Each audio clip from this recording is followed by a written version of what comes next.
लेकिन जल्दी से उस झूठे गवाह तक पहुंचना है। अगर वो मिल गया तो सच खुद ही सामने आ जाएगा।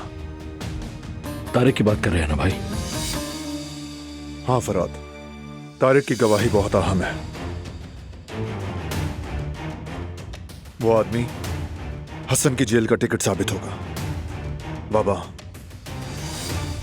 आदमी उसे कहें कि तेजी दिखाए, मेरा सब्र खत्म हो रहा है, ये काम जल्दी होना चाहिए।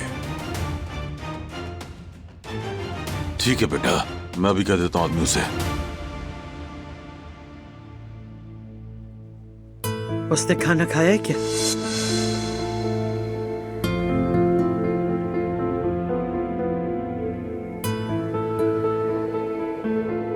लड़के कुछ ना कुछ ले जा रहे हैं, भूखा प्यासा नहीं रखेंगे उसे, फिक्र मत करें।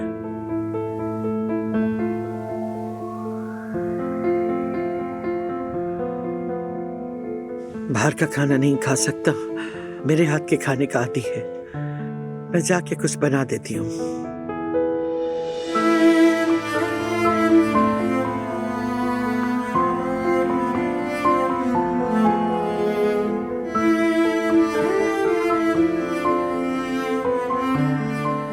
रहने दें बाबा, बुरा ही सही लेकिन बेटा है उनका, जाने दे।